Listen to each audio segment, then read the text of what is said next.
किसी ने बड़े कमाल की बात कही है कि ईश्वर के फैसले पे कभी नाराज न होना, क्योंकि ऊपर वाला वो नहीं करता जो आपको अच्छा लगता है, बल्कि वो करता है जो आपके लिए अच्छा होता है। नमस्कार दोस्तों, हमारी चैनल एबी वीडियो में आप सभी का दिल से स्वागत है। दोस्तों, आज की कहानी बहुत ही ज्ञानवर्धक होने वाली है। आपसे निवेदन है कि वीडियो अंत तक जरूर देखें। एक बार की बात है, गौतम बुद्ध अपने शिष्यों के साथ एक गांव में ठहरे हुए थे। गांव के लोग बुद्ध से मिलने आते और उनके उपदेश सुनकर शांति और ज्ञान प्राप्त करते। एक दिन एक व्यक्ति ने बुद्ध से प्रश्न किया, भगवान, कई बार जीवन में ऐसी घटनाएं होती हैं जो हमें दुखी और निराश कर देती हैं। क्या सच में यह कहना सही है कि जो होता है अच्छे के लिए होता है? बुद्ध ने मुस्कुराते हुए व्यक्ति को जवाब दिया, आज रात सभी लोग आराम करें, कल सुबह मैं तुम्हें इसका उत्तर दूंगा। अगले दिन सुबह बुद्ध ने अपने शिष्यों और गांव वालों को एक कथा सुनाई। बहुत समय पहले एक राजा था जिसे शिकार का शौक था। वह अक्सर अपने मंत्री के साथ जंगल में शिकार करने जाया करता था। राजा का मंत्री बहुत समझदार और शांत स्वभाव का था। वह हमेशा यही कहता, जो होता है अच्छे के लिए होता है। राजा को कभी कभी इस बात से झुंझलाहट होती थी, लेकिन मंत्री की बातों का वह आदर भी करता था। एक दिन राजा शिकार के दौरान घोड़े से गिर पड़ा और उसके हाथ का अंगूठा बुरी तरह कट गया। वह दर्द से कराहने लगा। मंत्री ने राजा को दिलासा देते हुए कहा, महाराज, चिंता मत कीजिए, जो होता है अच्छे के लिए होता है।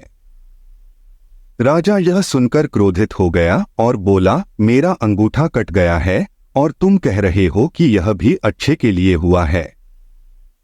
तुम जैसे मंत्री की मुझे जरूरत नहीं। क्रोध में आकर राजा ने अपने सैनिकों को आदेश दिया कि मंत्री को कारागार में डाल दिया जाए। बुद्ध ने कहानी आगे बढ़ाई। अंगूठे की चोट से उबरने के कुछ दिनों बाद राजा फिर से शिकार के लिए जंगल गया, लेकिन इस बार वह अकेला था। दुर्भाग्य से जंगल में एक जंगली आदिवासी कबीला उसे पकड़ लेता है।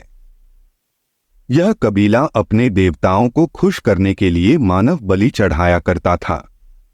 उन्होंने राजा को बलि चढ़ाने के लिए चुना और उसकी तैयारियां शुरू कर दीं। लेकिन जैसे ही उन्होंने राजा की जांच की, उन्हें पता चला कि उसका अंगूठा कटा हुआ है। कबीले के नियमों के अनुसार वे अपूर्ण शरीर वाले किसी व्यक्ति की बलि नहीं चढ़ा सकते थे, क्योंकि ऐसा करना अपशकुन माना जाता था। इसलिए उन्होंने राजा को छोड़ दिया। राजा अपनी जान बचाकर महल लौट आया और अपनी मूर्खता पर पछताने लगा। उसने तुरंत अपने मंत्री को जेल से रिहा करने का आदेश दिया और उसे दरबार में बुलवाया।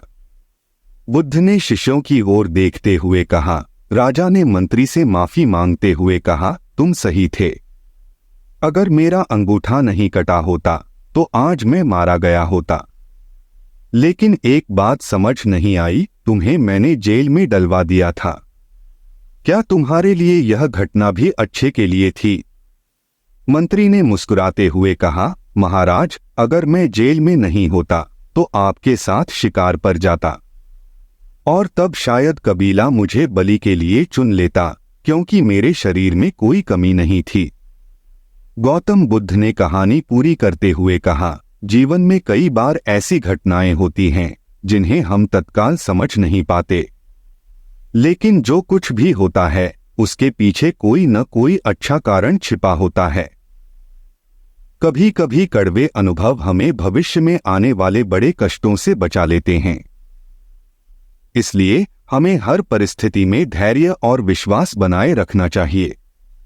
इस कहानी से बुद्ध ने यह संदेश दिया कि चाहे हमारे साथ कुछ भी घटित हो, हमें उसका सामना शांत मन और सकारात्मक दृष्टिकोण के साथ करना चाहिए। समय के साथ हम समझ पाएंगे कि हर घटना में कोई न कोई अच्छाई छिपी होती है। यह सृष्टि हमारे दुश्मनों द्वारा नहीं बनाई गई है, इसलिए इस दुनिया में कुछ भी गलत नहीं हो सकता। इसलिए अपने दिमाग से ये ख्याल निकाल दीजिए कि आपके साथ कुछ बुरा हो सकता है। और हमेशा याद रखिए, जो भी होता है अच्छे के लिए ही होता है। इसी के साथ में उम्मीद है कि आज की ये वीडियो आपको जरूर पसंद आई होगी। तो इस वीडियो को उस इंसान को शेयर करें जिससे ये कहानी सुनने की जरूरत हो, और चैनल को सब्सक्राइब जरूर करें। चलिए तो फिर मिलते हैं ऐसी ही एक और नई वीडियो में नए मैसेज के साथ। प्लीज अपना ख्याल रखें। धन्यवाद।